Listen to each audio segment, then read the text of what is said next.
The DLSU Green Batters continue to dominate with back-to-back titles in UAAP, this time season 85, of course. And to tell us more about their sixth title in men's baseball, we have with us Finals MVP Joshua Pineda, Vincent Flores, Iggy Escaño, and Coach Joseph Orellana. Congratulations, guys.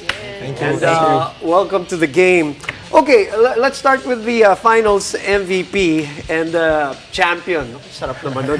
See, you know this in the UAAP. How sweet is it, diba, to play in your final year? Kasi nga, final year mo na. Finals MVP, champion pa. Tell us how you feel about that and how sweet is that title run this year, season 85? Yung sweetest part po ng is fulfillment and fulfillment po ng tsaka Huwag ka kabahan! He already did his part eh. Alam mo, ito yung sinasabi ng inyong mga atleta eh. Minsan mas nakaka-nervous to kaysa yung pressure ng laro.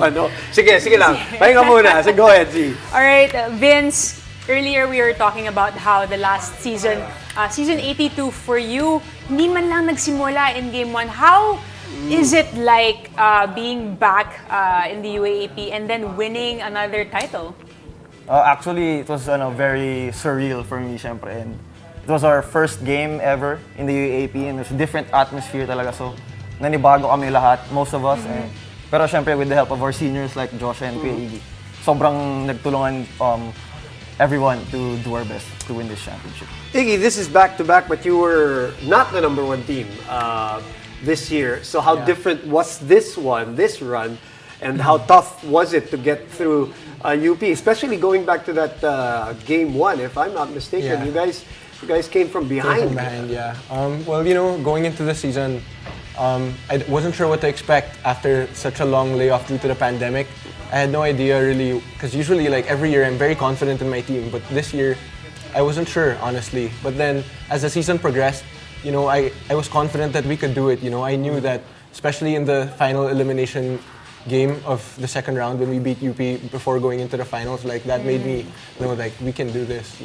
Gave me the confidence to say that my team got it. We can do it for real. Nice. Coach Joseph, 3 trophies in front of you. Anong feeling natin and what did it take for you to get to this moment?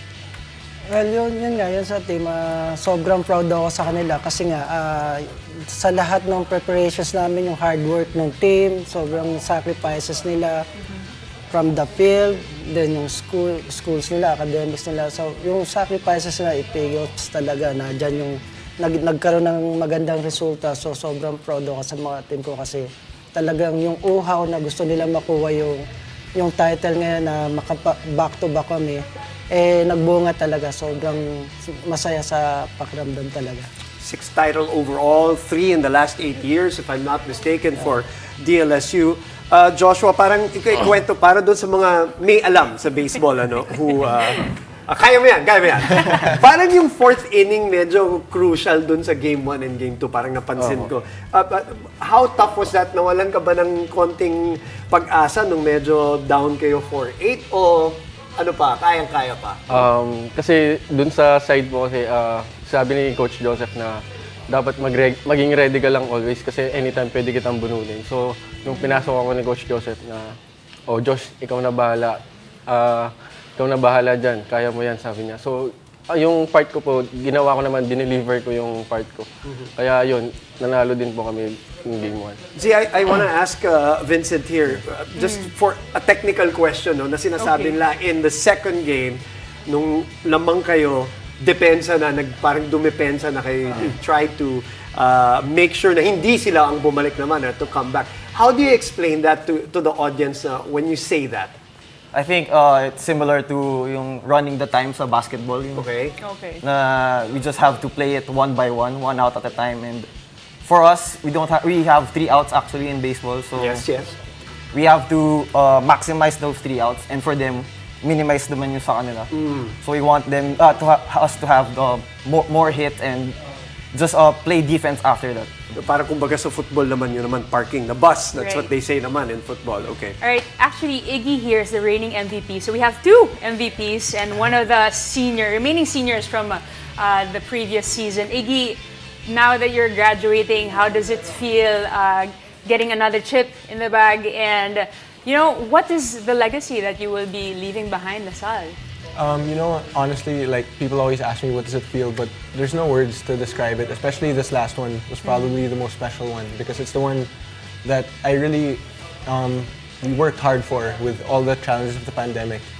And as for my legacy, besides establishing the winning culture in LaSalle, what I'm more proud of is the family, the culture of family that we've built, the culture of brotherhood that we've built in LaSalle. It doesn't matter. You can come from any walks of life, like whether you're from Tarlac, Laguna, Right. Batangas, or even Japan. Right. We have teammates from all over, and it doesn't. Or a city boy like me, like we're the culture of family is there, of playing for each other, and I've had the best time in LaSalle, and I really appreciate it so much, and that's what I'm most proud of. All right, Coach, we'll throw a last question to you guys before we let you go. Speaking of winning tradition, you're a champion yourself. How different is this one compared to your time? Hindi naman masyadong matagal yun. Pero, Well, yun nga, etong season na to kasi parang lahat gusto namin i-plano ng maganda yung training kasi from pandemic nga, medyo late na kami nag-start ng training. So, lahat more on preparations namin is more on game situation, mga baseball IQ. Kumbaga kasi through online, puro yun ang ginawa namin. So, nag-design kami ng mga training, yung mga game situation, kung paano kami mental preparation sa And then, yun nga, luckily, ang ganda nung teamwork ng team, yung mga seniors ko, ang ganda nung leadership nila. Kaya wala nang, even yung mga rookies ko, hindi na tumayo as rookies eh. Nag-blend yung team na ganong kadaling-dalin. Parang ang sarap igawa ng mga game plans, yung mga strategy. Kaya nasusunod yung mga game plans namin. sarap maging coach. Sarap ng pakiramdam ng panalo. And of course, you guys are gonna go for the three-peat next year. Well, thanks for dropping by. Congratulations again, guys, Congratulations. for the championship, for the back-to-back championship, and thanks for coming by